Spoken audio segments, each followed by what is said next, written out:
به نام خدا، با سلام خدمت بینندگان کنگ موزیک با برنامه مجازی دریچه هنر در خدمت شما هستیم. امیدوارم که این برنامه مورد توجه شما بینندگان عزیز قرار بگیرید. امروز در خدمت یکی از هنرمندان خوش‌ذوق و خلاق از شهر تاریخی بندر کنگ هستیم، سرکار خانم حنان جاشویی. با ما همراه بشید با یک گپ و گفت خودمونی با این هنرمند. خانم جاشویی، باعث افتخارم که امروز در خدمت شما هستیم. یه سلام علیکی با بینندگان تو بشه تا بریم سراغ سوالات. سلام عرض کنم خدمت بینندگان عزیز و برنامه خیلی خوبتون و ممنونم از آقای اسماعیل عاشق. بسیار عالی. سال اول بی که اصالتا اهل کنگی؟ بله، اصالتا اهل کنگ و در حال حاضرم تو کنگ زندگی کنم. و خوشحالی از اینکه تو کنگ زندگی کنی؟ بله، خیلی خوشحالم. و اگر بخوای چند جمله راجع به کنگ بگی چه اگه راجع به شهر کنگ؟ شهر کنگ شهر نم و شرجی، صدای امواج، آفتاب داغ و بادگیرای خوشگل و تمام چیزایی که تو شهر مؤثر باعث بوده که بهمه این چیزی که الان هم بسازه، یعنی نقشش باشه تو تمام شعرونم، نقاشیونم و به خاطر همین خیلی خوشحالم تو کنگ زندگی می‌کنه که این چیزان اثر اون استدومه. بسیار عالی. و خانم جاشویی متولد چه سالی هستی؟ به نظر شما متولد چه سالی؟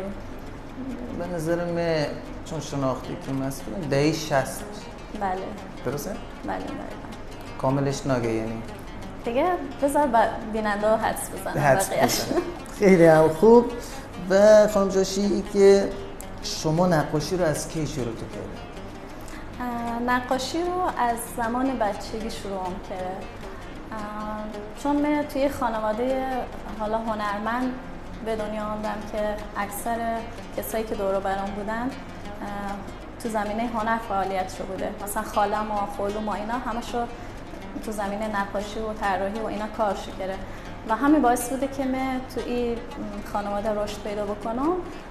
خیلی علاقم نسبت به این چیز زیاد و زیادتر بوده و اگه بخوای به صورت حرفه‌ای بگیتون که من تو چه سالی شروع کرده، از سال تقریبا 78 به صورت حرفه‌ای شروع کرده و تنها کاری هم که واقعا بهم لذت داده. خیلی هم خوب. و اینکه شما از چه سبکی در نقاشی استفاده کنید؟ یه توضیح به بینندگان بدید به چه صورته؟ سبک من بیشتر سبکان رئالم که کار کنم، ولی حالا الان جدیداً تو سبکان سورئال و انتزاعی هم یه دستی هست، یعنی توی کارا هم انجام ندادم. بعد از تکنیکایی هم که استفاده کنم بیشتر رنگ روغن و آبرنگ و اکریلیکن و پاستل گچین و زغال فشرده و طراحی و اینا بیشتر کار کنم. بسیار عالی. و اینکه در چه نمایشگاه و جشنواره‌ای شرکت کرده و چه مقامایی کسب کرده؟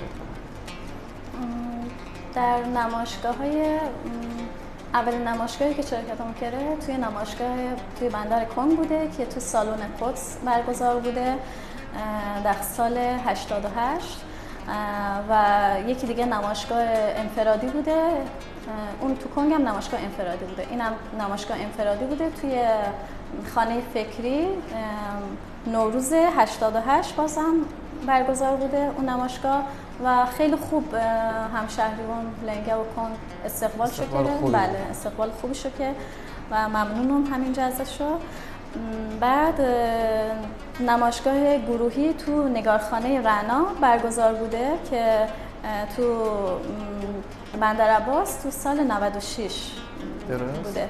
بعد شرکتم کرده تو نمایشگاه گروهی بازم تو بندرعباس که تو سال 1390 که لوح تقدیر کسبم کرده. شرکتم کرده تو نمایشگاه گروهی عمان که اونجا هم لوح تقدیر برتر کسبم کرده که تو سال 2016 شرکتم کرده بوده و برگزیده نخستین جشنواره جهلنگاری بودم در بندرعباس نوروز 1397. بعد شرکتم کرده تو نمایشگاه گروهی حس هفتم تو تهران که لوح تقدیر کسبم کرده توی سال 97. بسیار عالی. و در حال حاضر هم فعالیتی تا کارهای جدید انجام ندادین؟ بله جدیداً یه سری کارا انجام ندادم که برای نمایشگاه‌های امارات، بندرعباس و حالا بندرعباس و بندرکن و تهران قصدم است که یه سری کارا جدید انجام بدم و حالا توی اینجا به امید خدا به نمایش رسم. به امید خدا. بسیار عالی. و اینکه به جز آموزش در آموزشگاه کالینگ که خودتون هم مؤسسش هستی، چه جایی دیگه آموزش داده؟ آموزش نقاشی و خلاقیت در مهد پیش‌دبستانی آوا بوده که تو سال 96 کار انجام داده و خیلی ممنونم که از مدیریت آوا که این فرصت رو بهمش داده که با بچه‌ها و شما کار بکنم. و آموزش در مهد پیش‌دبستانی آینده که در سال تحصیلی 97 بوده که با بچه‌ها کارم کرده که کارهای نقاشی، خلاقیت، هر چیزا با بچه‌ها کارم کرده و مدرس هنر دبستان دخترانه سما بودم در سال 97 و مدرس هنر دبستان دو زبانه پسرانه سما دانشگاه آزاد بودم که بازم تو سال 97 یعنی هم دخترونش هم پسرونش هنر رو اونجا آموزشون داده. و خانم جاشویی از سال چند نقاشی و آموزش کودکان شروع کرده؟ آموزش کودکان از سال 1380 تقریباً عبود 19 سال که به صورت خصوصی، نیمه خصوصی و گروهی آموزش رو شروع کردیم بچه‌ها. بسیار عالی. و اینکه نمایشگاه‌هایی که به بچه‌ها برگزار تو کرده کجا بوده، چه سالی بوده و استقبال چطور بوده؟ یکی از نمایشگاهانی که تو سال 1397 توی دانشگاه آزاد، تو سالن دانشگاه آزاد برگزار بوده، نمایشگاه گروهی بوده از کارهای بچه‌های مدرسه سما.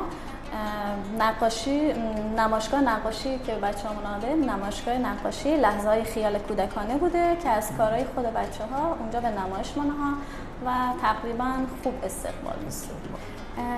یه نمایشگاه دیگه ما بوده که نمایشگاه خیابانی بوده، موضوعش هم کتاب و کتابخوانی بوده که این نمایشگاه یه پرفورمنس هم اجرا بوده که بر علیه خواب بوده و آقای زاری این پرفورمنس رو اجراش کرده که در سال 1396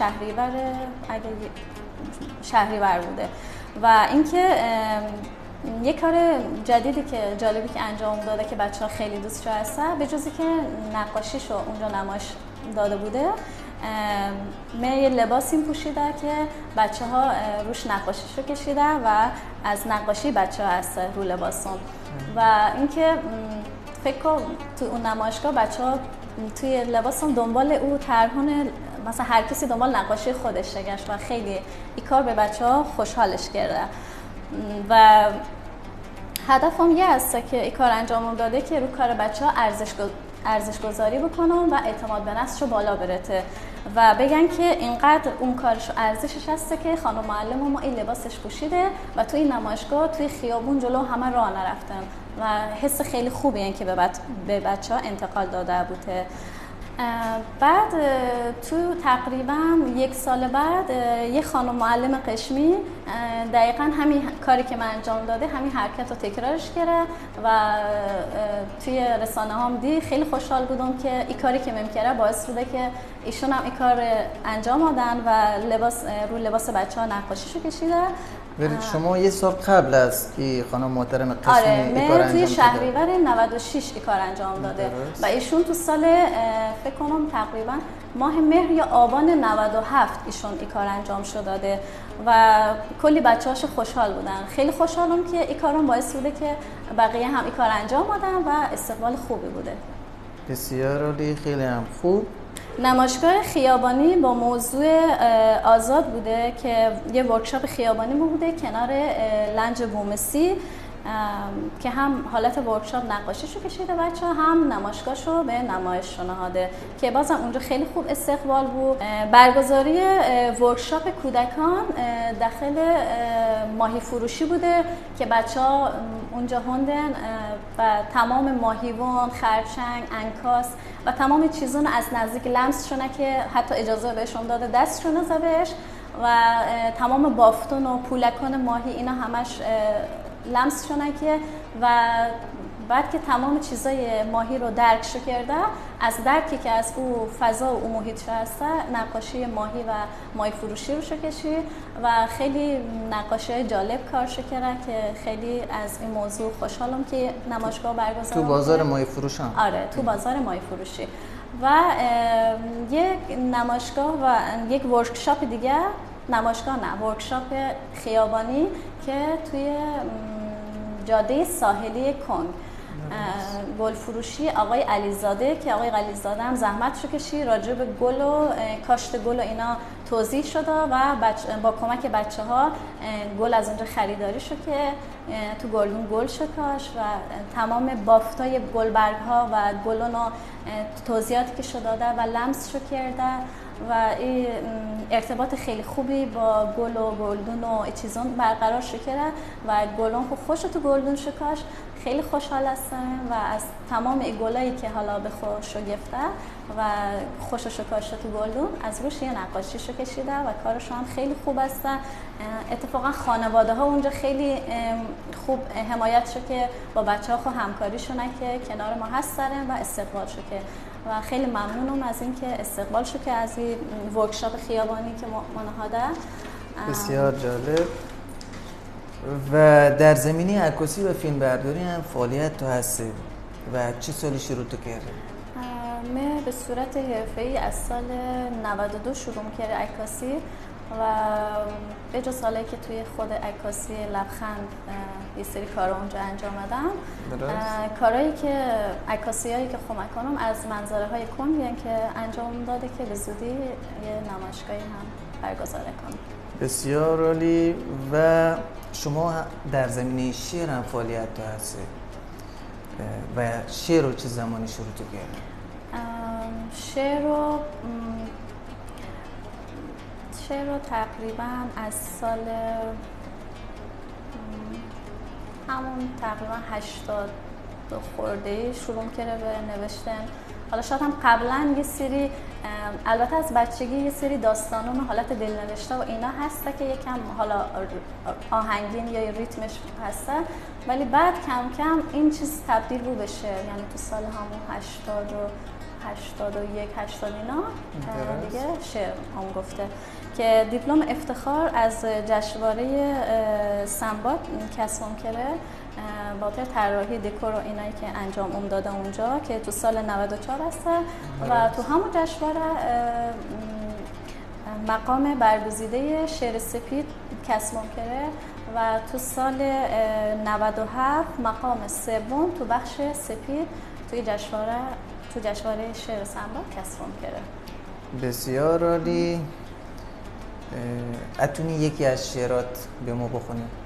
بله. اگه افتخار داری به بینندگان یه تک شعر بخونی ممنونم. بله با کمال.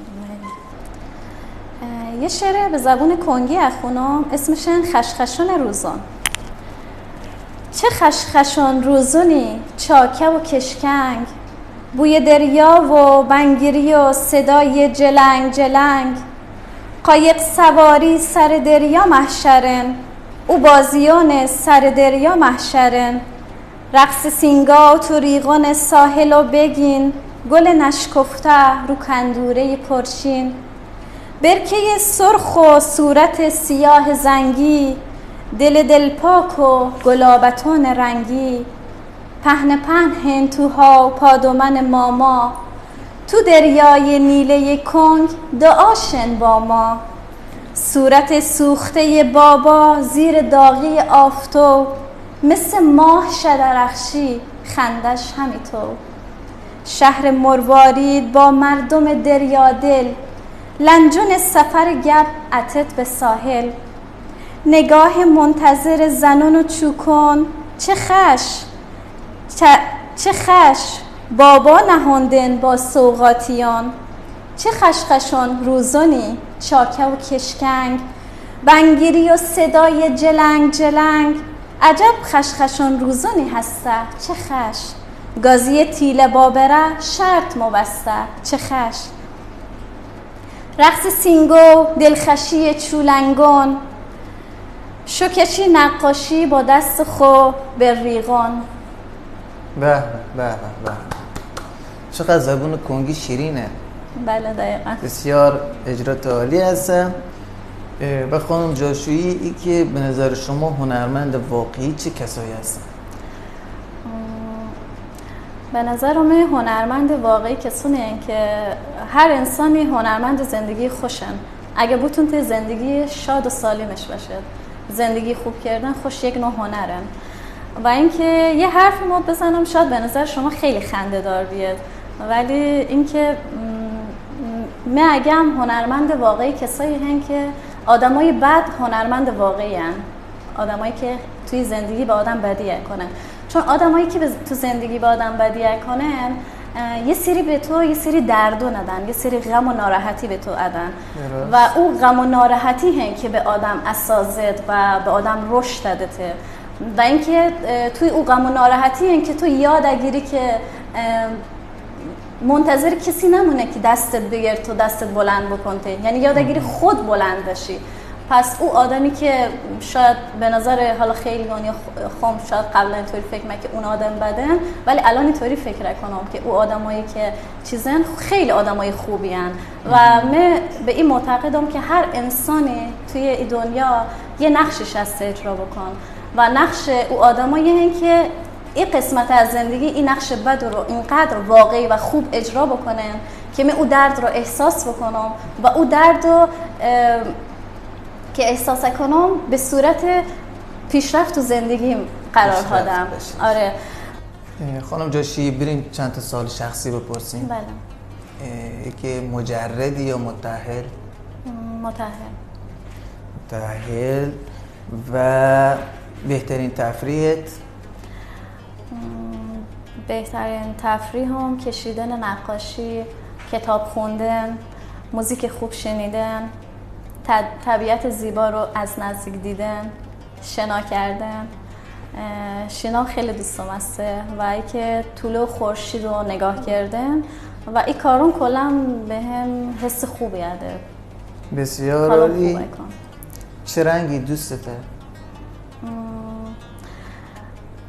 رنگ نتونم بگم دقیقاً چه رنگی دوستم هست واقعاً، چون که هر رنگی میطوری فکر کنم هر رنگی تو یک زمان خاص شاید آدم اون رنگ دوستشه و رنگون هم مثل موزیکن، مثل بوونن، چون که به آدم به همون حس حال برده و کلی اگه بخوام بگم من از تمام رنگون خشمته و تمام رنگون دوستم هست. خیلی عالی. و غذای مورد علاقت؟ غذای بندری بومی. غذاهایی که البته اینطوری بگم که من الان کلا خامگیاخوارم ولی قبلا که غذای بندری و قبلا که مخه غذاون مثل قلیه ماهی و انکاس و غذای دریایی دوستم هستن، ولی بعد از یه مدت گوشت و اینا از برنامه غذاییم حذف کرده که گیاهخوار بودم ولی الان خام گیاهخوارم، فقط میوه و این چیزا آخرم. چه میوه‌ای دوست داری؟ میوه‌ای که خیلی دوستم هست موز، انبه، اناناس با توت فرنگی و این چیزا فقط. ماشاءالله کلا میوه هم دوست داری. چون هر میوه یه عطر و رنگ و یه بوی خاصش هسته و هیچ چیزی خوشمزه تر از میوه نه. بسیار عالی. و خانم جاشویی چه آرزویی تو هست؟ آرزو که البته خیلی آرزوم هسته، ولی یکی از آرزوهایی که حالا گل آرزوهاتونیم بگم این که آرزوم هسته که یک زمین بهتر، سالمتر و مردمای خوشحالتر ما باشده و آرزوم یه. بسیار عالی. و سوال بعدی، اگه بر بگردی به گذشته چه اشتباهی خودت رو جبران میکنی؟ اشتباه حالا میطور میگم، اگه برگردم به گذشته یه سری کارونی که انجام نمیداده رو انجام دادم. مثلا اینکه خیلی از کسانی که توی شهر خمو بودن مثلا من میتونست ازش رو استفاده بکنم، اینکه یعنی که ازش رو ایده بگیرم، باهاشو همنشینی بکنم، باهاشو صحبت بکنم و خیلی کسای اینطوری هست تو کن که من نرفتم پیششو و شاید خیلی دیر به خم پیدام کرده و تفکراتم شاید او زمانی کم سن و سالتر بچه‌تر بودم نفهمیده و متاسفانه اونایی که خیلی آدمای هنرمند خوب فهمیده با ارزش و آدمای خیلی خوبی بودن از این دنیا رفتن و اینکه من نتونم زمانو بر بگردونم و دوباره به اوشون بیارم و اینکه باشو در ارتباط باشم و اینکه کاش که زودتر به این چیزانی که الان رسیدم مرسی و متونست باشو در ارتباط باشم. بسیار عالی. و حالا می چند تا اسامی هنرمندان و شخصیتون هنری که تو کن فعالیتشو کرده نام برام. شما هرچی به ذهن تو رسید به ما بگو. زندیات عبدالله علیزاده خشاب. اگه توی یه جمله بگم این که جلوتر از زمانش هسته، آدم خلاقی هسته که جلوتر از زمان خودش هسته، هم تو عرصه موسیقی و هم تو عرصه بازیگری. توضیحاتی که اگه بخوام هادم این که بوده یه آدم خلاقی بوده، عکاس هسته، اوتش هسته و آدم خوش صدایی هسته و اینکه شعرهایی که بعضی شعرها هم که خودش خوند و با صدای خودش اجرا کرد. بله. و زندیات فاطمه علیزاده. فاطمه علیزاده به زیبایی یک لبخند، چون که از بچگی هر چیزی که هر وقت که یاد اومده فقط صورت زیباش که با یه لبخند نقش شده است و اینکه کارهای خیلی زیادی انجامش داده. یکی از هنرهایی که انجامش داده نقاشی بوده، نقاشی کشی به صورت حرفه‌ای، شعر شگفت، هم شعر به زبان فارسی شگفت هم به زبان عربی با اینکه عرب زبون نه هستن و اینکه حالا چیزایی که از مثلا عربی از تلویزیون یا چند تا کتاب و اینا یادش گرفته، اما اینقدر مسلط هست که شتونوس شعر بگه، چون خیلی آدم باهوشی هست. و نقش هنیر شمع‌ها که تو اون زمان قبلش یه خانمی تو بچگی یادم یه خانمی هستن که با دار ملبک، حالا داره کبریت آره با اونو نقش هنیر شمع‌ها. بعد از ایشون خاله ما نقش هنیر شمع‌ها که به صورت جدید و تو قیف و اینا شکه و کارهای خیلی خوب اجرا شکه. به جز اینا کارهای تو زمینه آرایشگری، فیلمبرداری، توی زمینه مثلا هنرهای صنایع دستی، تار و این چیزان خیاطی و تمام چیزان بلد است، یعنی از هر انگشتش هنر شد. بله. روحش شد. بله. بعد راجع به خالوم و عبدالله که ماست بگم این هسته که ایشون توی زمان خودش از بچگی مثلا علاقش بوده به عکاسی و خودش تاریخ خونه درستش کرده و یه سری دوربینان و اینا خودش کارون جدید انجام شده و خیلی خلاق هست، باهوش هست و همیشه تمام وسیله برقی رو قطعاتش باز شکه و دوباره شبه است یا اینکه هر چیزی رو که تدابش خراب بوده تعمیر شکه و توی زمینه خیلی تبحرش هست. بسیار عالی. و زندیات صالح بحری معروف به استاد کنگ. استاد کنگ شاعر خیلی خوبه، بندر کنگ. بله.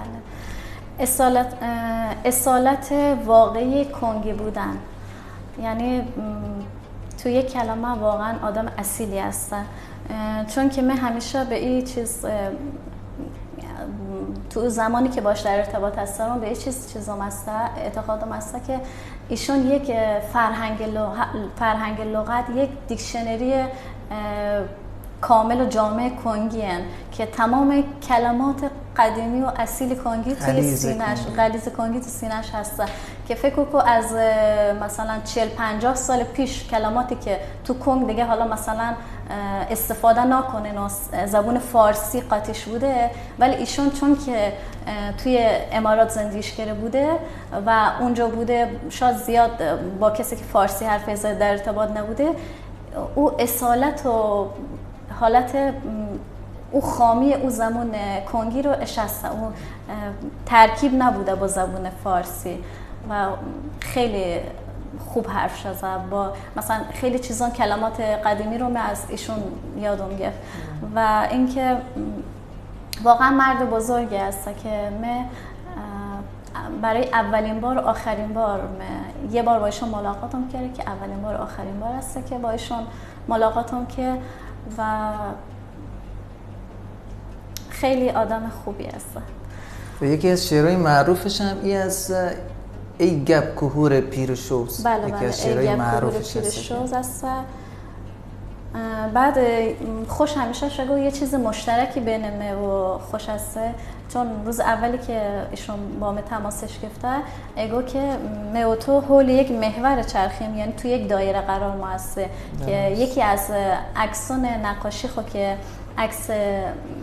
این عکس که پشت سر شما هسته، عکس ابراهیم نصیبه، فکر کنم آقای ابراهیم نصیبه که عکس ایشون رو نقاشیش کشیده و من هم همین عکس نقاشیم کرده و خیلی حرف به گفته ما هست و تنها کسی هست که شعرانمو یه جور دیگه ششنف خوب ششنف نقاشیانمو خوب شدی و همینطور و فکر کنم تو یک دهه دیگه زندگیم کرده، تفاوت سنیم و مثلا چیز هست و این تو یک از یه نسل دیگه هست و با این حال خیلی خوب با هم ارتباط ما نگرد. خیلی توی مثلا حالا زمینه عکاسی، شعر و نقاشی خوشگو این سه تا چیزن که خوب ما تو یک دایره قرار ما گرفته و فاصله آشنایی ما، یعنی اون زمان آشنایی که تو ما هست خیلی کم هست و بسیار عالی. روحش شاد و یادش گرامی. هنرمند خیلی خوب بندر کنگ. و زنده یاد عبدالله جاشویی.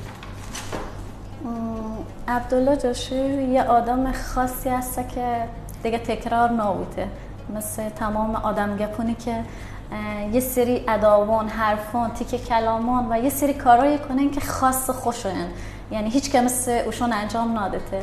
یعنی این حرفی نه این که الان بگم چون بابا بزرگ من این حرف بزنم که بابا مهم، نه، به این دلیل بگم که کل اقوامون کسایی که هستن همشون نگاه که وی حیفن با عبدالله اگه برته دیگه مثلی پیدا نبوده، چون واقعا تکن خاصن، ادوانش خاص است، حرفانش خاص خوش است و اینکه ایشون یکی از غواصان قدیمی هست که کار غوص توی عمق دریای زیاد انجام شده با مدت زمان طولانی، جز غواصان قدیمی هست که حالا سید مروارید یا که توی دریای سری کارون غواصی شو کرده و برارش محمد جاشویی. ایشون هم یک مرد مهربان خوبی هست که این دوتا برارون هر دوتاشو غواص هستن و این کار غواصی انجام شده و اینکه یادم میاد توی سن دیگه اواخر که چیز هست صدا خوب نشنف، بعد مثلا ازش پرسی که گوشتی تو چیز چگاه که به خاطر که توی عمق دریا بودن فشار آب و اینا باعث بوده که یکم شنوایش مشکل پیدا بکنه، فشار آب و این شغلی کش بوده. آقای محمد جاشویی چی نسبتی با شما شد؟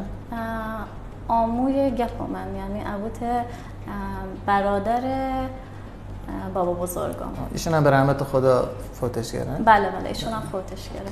که شغل بابو ما هم جاشو بوده که همون قواس بوده، قواسیشگره بوده. بسیار عالی. و حاج موسی غلامپور تنها بازمانده بوم مسی. تنها بازمانده، نماد استقامت و زندگی. و اجازه هاده که البته ایشون با مامانم یه سری رفتم، با ماما و خالم رفتیم پیشش که درباره مثلا حالا داستان قدیمی توضیحات داده که ما هم بهش بگم آمو، چون از بچگی با هم دیگه مثلا چیز شکره بوده، ما هم بهش بگیم آمو. بعد اینکه ایشون وقتی ما رفتیم پیشش خیلی دقیق و ریز با جزئیات تمام داستان خود تعریف شکه به من و خیلی خوشحال است، چون که ماما و خاله ما رو خیلی دوستشه، با خیلی دقیق تعریف شکه داستان. بعد که این داستان رو که تعریف شکه، وقتی که ما سویم خونه خانمش گفت که بین تمام او کسایی که خوندن این داستان بوم مسی که هر روز تکراری تعریف کن، به شما یه جور خاص تعریف کرده، با ریز جزئیات تعریف شکه و اینکه هم زمان طولانی هم جزئیات ریز با احساس تک تک اونا رو تعریف شکه. چون من خیلی از حرفای قدیمی اینا دوستم هسته، هی ازش ما پرسی و واقعا وارد جزئیات بودیم و اون چیزایی که حالا من از حرفای ایشون برداشتم کرده، یه شعر هم نوشته که اگر بسیار اجازه شعر رو بخونم به تو. اگه بخونی که به جنگ جهانی با تو رفتم، بادبانها را بکشید، زیر دریایی وسط اتاقم اتراق کرده است. سرم به زیر آب خفه میشم در خیالات وطنم، ولی عرشه کشیدم و انگار میخواهم در دریای چشمای تو پهلو بگیرم و بانوی قلعه لشنانت نه شوم بانوی قلعه دریاییت.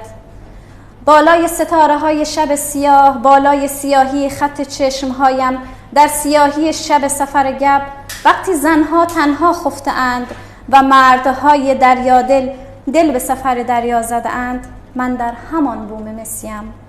انگار به جنگ جهانی رفتم، بوم رنگ، بوم مسی، بوم خانه های شهر من در هم ریخته و من به جنگ جهانی با تو رفتم. باز میگویی تولد دوباره‌ات را در خاطرات کودکی و تو تنها بازمانده جنگ شده ای. توپ را در اتاق من بینداز، جنگ برپا شده. زنها اشک بریزید، خیلی وقت است باغ نخلستانها در خشکسالی دلهایمان قتل عام شده اند. میگذارم سرم را بر بالشت‌های بی سر، نخلستانهای بی سر، بادگیرهای بی سر، عرشه شکسته و مردهای بی سر. همین خانه کاهگلی روبرویم را میگویم که هر شب بر پهنای ملافه‌ام بر بلندی دیوار میروم به سقوط در خواب. بسیار عالی خانم جاشپور، شعر بسیار قشنگی هست در وصف حاج موسی غلامپور. من هم آرزوی سلامتی کنم به دریانورد قهار کنگی. و ای که مریم بحری پور، زنده یاد مریم بحری پور، یک حسرت بزرگ، چون که من به ایشون نم دیده و از یکی از آشناان تعریف ایشون هم شناخت و اینکه اون فهمی این خانم هم شعر اگته و شعران فعل بداهه به زبون کنگی اگت. خیلی به نظرم جالب است و دوستم است با ایشون ملاقات بکنم. متاسفانه توی زمانی هست که ایشون توی بستر بیماری هستن و من نمیتونست ایشون از نزدیک ببینم و یک حسرت بزرگ تا آخر عمر توی دل من که کاش که زودتر به ایشون هم شناخته و ایشون خاله آقای استاد صالحن و اینکه فکر میکنم که اگر به ایشون ببینم شاید مثل استاد صالح که خیلی ارتباط خوبی تو زمینه هنر با هم موثر، با ایشون هم همین ارتباط مباشر با هم دیگه و اینکه فقط حالا تعریفی که از ایشون هم شناخته، ایشون شاعر خوبی بودن و اینکه تو زمینه‌های صنایع دستی مثل خیاطی و کلاه نگومی و اینطوری فعالیت شده بوده و خیلی کارهای خوبی انجام شده. روحش شاد. من چند روز قبلی که حالا قرار است بریم پیش ایشون که شنواس از شیراز بیان و اطلاع دادن که ما بریم اونجا، فکر کنم اینقدر لحظه شماری و روز شماری مکه که حتی چند دفعه مثل وقتی که دیده وقتی روز عیدن، حالا شاید شما هم همین حس تو بوده، روز عیدن چند بار لباس عید خو نگاه کنی، اینقدر خوشحالی لباس عید خو نگاه کنی، هی دورتوری شاید چند دفعه بپوشی و من دقیقاً او حس حال دوره بچگی مسته که چند دفعه رفتم سر کمدم به مامان گفت که یعنی من این لباس رو پوشم یا این لباس رو پوشم، ماس لباس بندری رو پوشم پیشش و اینکه ماس یه رنگ شاد بپوشم که هی مرف پیش کمد و خوشحال هستم که ماد برم و اینکه اینقدر بیقرار اون لحظه‌ای هستم که ماس بهشون ببینم. دقیقاً همون حس حال دوره بچگی که روز عید همیشه بیقراری مونه که اون لباس رو پوشیم، دقیقاً همون حسم هستن. یعنی اون حس رو به من برش گردوننده با اینکه بهشون من دیدم. روحشون شاد. و خانم جاشی حرف آخرتون با بینندگان. تشکر کنم از برنامه خیلی خوبه تا و تشکر کنم از آقای چاوشی که خیلی زحمتش کشیده و خوشحالم که به من توی برنامه دعوت کرده و اینکه ماد بگم که به مردم شهرام که یه نمایشگاه ما برگزار بکنم که دوستان هستی همه ازش استقبال بکنن و یه سری کارهای کلیپن که با شعر با صدای خم قرار اجرا بکنم که دوستان هستی از این حمایت بکنی. ممنون از برنامه خیلی خوبه تو. خب من تشکر کنم از سرکار خانم جاشویی، هنرمند خیلی خوب بندر کنگ که این وقتشو در اختیار ما شنا تا برنامه دیگه و یه هنرمندی دیگه شما رو به خدای بزرگ سپارم. خدا یار و نگهدارش.